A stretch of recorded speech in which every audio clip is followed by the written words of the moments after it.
జగన్మోహన్ రెడ్డి గారు మనందరికీ తెలుసు. జగన్మోహన్ రెడ్డి గారు దళిత బంధువు అనే ముసుగులో గత 5 ఏళ్లుగా దళితులనే కాదు ఆంధ్రప్రదేశ్లో ఉన్నటువంటి ప్రజలందరినీ అత్యంత దారుణంగా హింసించినటువంటి వ్యక్తి. దెయ్యాలు వేదాలు వల్లించడం అనే సామెత పర్ఫెక్ట్గా యాప్ట్ అయ్యేటువంటి మనిషి. అయితే మనందరికీ తెలుసు ఆయన ఎంత అద్భుతంగా ఆయన రాజకీయ జీవితాన్ని మొదలుపెట్టుకున్నారు. తండ్రి శవాన్ని అడ్డం పెట్టుకుని ఆయన రాజకీయాల్లోకి వచ్చి దోచుకున్నది దాచుకోవటం కోసం ఆయన వేసేటువంటి ఎత్తులు, పై ఎత్తులు, శవ రాజకీయాలు అన్నీ ఇన్ని కాదు. శవం అంటే పిచ్చి, శవం అంటే జగన్. ఇది ఆయన నినాదం, ఆయన ట్యాగ్ లైన్ అనుకోవచ్చు. ఇది జగన్మోహన్ రెడ్డి గారికి పర్ఫెక్ట్గా యాప్ట్ అయ్యేది. మనం చూసాం ఆంధ్రప్రదేశ్లో గత 5 ఏళ్లుగా తండ్రి శవాన్ని అడ్డం పెట్టుకుని సీఎం అయిపోవాలనుకున్నారు. ఆ తర్వాత బాబాయ్ శవాన్ని అడ్డం పెట్టుకున్నారు. ఆ తర్వాత కోడికత్తి, గులకరాయి ఇంకా చాలానే జరిగాయి. ఆయన అవసరమైతే అంటే ఆయన దోచుకున్నది దాచుకోవడంలో వాటాలకు వచ్చినటువంటి చెల్లినే నిర్దాక్షిణ్యంగా మెడ పట్టుకుని గోడగేసి గుద్ది బయటికి గెంటేసినటువంటి వ్యక్తి. ఆయనకి విలువలు, ముఖ్యంగా మానవత్వం అనేది లేనటువంటి వ్యక్తి. ఇక్కడ వరకు ఆయన గురించి అందరికీ చాలా క్లియర్గా మొన్న ఎలక్షన్స్లో అయితే తల్లి ఇద్దరు చెల్లెళ్ళు రోడ్డు మీదకి వచ్చి మా అన్న వేరు, మా అన్న మీకు చూపించేది వేరు, నిజ జీవితంలో వేరు అని చెప్పి చాలా క్లారిటీగా ఇచ్చినటువంటి పరిస్థితి. ఆంధ్రప్రదేశ్ ప్రజల్లో 60% పైగా దాన్ని ఒప్పుకుని ఆయన్ని 11 సీట్లకు పరిమితం చేసి పులివెందుల ఎమ్మెల్యేగా ఆయనకు అవకాశం ఇచ్చారు. ఆయన బెంగళూరు ఎమ్మెల్యేగా ఉన్నట్టుగా కనిపిస్తోంది. ప్రస్తుతానికి యలహంక ప్యాలెస్కి ఎమ్మెల్యేగా పనిచేస్తున్నారు. అయితే మనందరికీ తెలుసు ఆయన శవం కనబడితే ఆంధ్రప్రదేశ్లో టక్మని వచ్చేస్తాడు, అక్కడ దన్మని దిగిపోతాడు.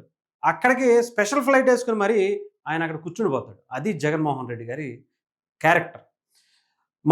మొన్నటికి మొన్న పెహల్గామ్ అటాక్లో జరిగినటువంటి మృతుల గురించి ఎంతో ఎక్కడ పరామర్శించింది కూడా కనిపించలేదు. సరే వదిలేద్దాం, ఆయనకి దేశభక్తి లేదు అనుకుందాం, వదిలేద్దాం. ఆ తర్వాత ఆ ఆపరేషన్ సింధూర్లో భాగంగా జరిగినటువంటి యుద్ధంలో మన తెలుగువాడైనటువంటి మురళీనాయక్ చనిపోతే అందరూ వెళ్ళి పరామర్శించిన తర్వాత ఆ దహన సంస్కరణలు అన్నీ అయిపోయిన తర్వాత ఆయన ఇంటికి వెళ్ళటం, అక్కడికి వెళ్ళి ఆయన చేసేటువంటి ఎకిలి చేష్టలు చూసి దేశం అంతా నవ్వుకుంది. ఈయనేంటి ఇంత దారుణమైనటువంటి మెంటాలిటీ ఉంది, ఇలాంటి వ్యక్తిత్వం ఏంటి, ఇలాంటి ఎకిలి చేష్టలు ఏంటి, అక్కడికి వెళ్ళి ఒక్కగానొక్క కొడుకు దేశం కోసం ప్రాణాలు అర్పించారు అని చెప్పి వాళ్ళు కళ్ళమంట నీళ్లు పెట్టుకుని అసలు వాళ్ళ బాధను వర్ణించలేకపోతున్నారు. అక్కడికి వెళ్ళి ఆయన నవ్వుతుంటే అప్పటిదాకా జగన్మోహన్ రెడ్డి గారు ఏ శవం దగ్గరికి వెళ్ళినా నవ్వుతారని తెలుసు. కానీ అక్కడ ఒక వీర జవాన్ దగ్గరికి వెళ్ళి కూడా అక్కడ వాళ్ళు ఉన్నటువంటి పరిస్థితిని చూసి వాళ్ళు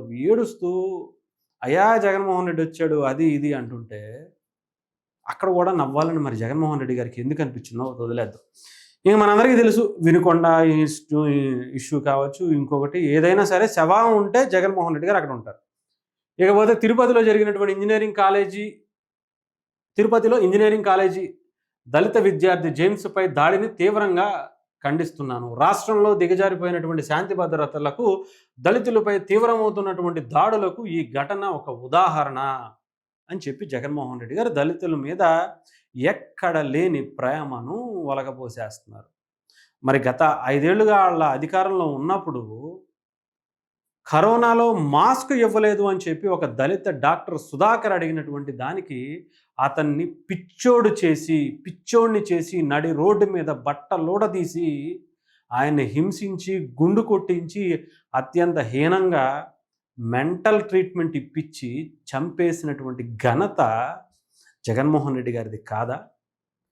ఓకే, ఇంకా దళితులు తమ గొంతు గట్టిగా వినిపించలేని వర్గాల వారికి ఈ రాష్ట్రంలో రక్షణ లేకుండా పోయింది అని చంద్రబాబు నాయుడు గారిని అధికార పార్టీ నాయకులను డైరెక్షన్లో కక్ష సాధింపు చర్యల్లో మునుగు తేలుగుతున్నటువంటి పోలీసు యంత్రాంగం అని చెప్పారు. ఓకే, మరి వైఎస్ఆర్సిపి పార్టీ ఎమ్మెల్సీ సాక్షాత్తు చట్టసభల్లో ఉండవలసినటువంటి ఒక ఎమ్మెల్సీ అనంతబాబు ఒక దళితుడైనటువంటి తన డ్రైవర్ని అత్యంత కిరాతకంగా చంపేసి ఇంటికి డోర్ డెలివరీ చేసినప్పుడు ఏం చేశారు? అతను జైలుకు వెళ్ళి తిరిగి వచ్చేటప్పుడు స్వాగత తోరణాలు కట్టించి భారీగా ఏర్పాట్లకు అనుమతులు ఇచ్చి తిరిగి వైఎస్ఆర్సీపీ పార్టీలో చేర్చుకుని అతని నియోజకవర్గంలో బహిరంగ సభ ఏర్పాటు చేసి శభాష్ అన్నట్లుగా అతని మీద భుజం మీద చెయ్యి వేసి తిరిగినటువంటి వ్యక్తి, మంత్రి, ముఖ్యమంత్రి, ఆ పార్టీ నాయకుడు జగన్మోహన్ రెడ్డి గారిని ఏమనాలి? అప్పుడున్నటువంటి నాయకుల్ని, అప్పుడున్నటువంటి పోలీసు యంత్రాంగాన్ని ఏమనాలి? తన అక్కని ఏడిపించారని చెప్పి ఒక తమ్ముడు తిరగబడితే ఆ పిల్లోడి మీద పెట్రోల్ పోసి తగలబెట్టేసినటువంటి వ్యక్తుల్ని, పార్టీలని, రాజకీయ నాయకుల్ని ఏమనాలి? ఇంకా ఒకటి కాదు, రెండు కాదు, చెప్పాలనుకుంటే కొన్ని వందలు మీ మీద మీరు తండ్రిని పోనీ వదిలేయండి, యాక్సిడెంట్గా చనిపోయారనుకున్నాం. బాబాయిని అత్యంత కిరాతకంగా గొడ్డలి పోట్లతో నరికేసి చంపేస్తే గుండెపోటని చెప్పి మొట్టమొదటి వార్త ఇచ్చినటువంటిది వ్యక్తి ఎవరు? జగన్మోహన్ రెడ్డి గారు ఈ దెయ్యాలు వేదాలు వల్లించడం గురించి మీరు మాట్లాడితే ఎలాగా? బాబాయిని చంపారు అని చెప్పి గుండెపోటు అని చెప్పి చిత్రీకరించినటువంటి మీరు, మీ పేపర్లు, మీ టీవీలు, మీ వ్యక్తులు అందరూ మీడియాలో కనిపిస్తున్నారు కదా, సాక్షాత్తు మీ నోటి వెంటే వచ్చాయి కదా. సొంత బాబాయిని చంపిన దాంట్లో ప్రధాన నిందితుడు మీ ఎంపీ, మీ సోదరుడు, మీతో బంధువు అయినటువంటి వ్యక్తిని మీరు వెనకేసుకొస్తూ కాపాడుకొస్తున్నటువంటి పరిస్థితి తెలీదా? దాని గురించి చెప్తాను అని చెప్తే అవసరమైతే బీజేపీలోకి పంపిస్తానని చెప్పి షర్మిల గారికి, సునీతమ్మ గారికి చెప్పినటువంటి వ్యక్తులు మీరు కాదా? ఏం మాట్లాడుతున్నారు? ప్రజలు ఇవన్నీ తెలుసుకున్నారు కాబట్టే కదా మిమ్మల్ని 151 నుంచి తొక్కితే అధాపాతాళానికి దొబ్బి 11 సీట్లకు పరిమితం అయిపోయి ఆంధ్రప్రదేశ్లో తిరగలేక వచ్చినప్పుడల్లా అడావిడి చేసుకుంటూ, షోయింగ్లు చేసుకుంటూ, పేటీఎం బ్యాచ్తో హైపులు తెప్పించుకుంటూ, హెలికాప్టర్ల మీద దాడి జరిగిపోయాయి, ప్రజలందరూ మీద పడిపోతున్నారని చెప్పి బెంగళూరు ప్యాలెస్లో సేద తీరుతున్నటువంటి వ్యక్తి మీరు.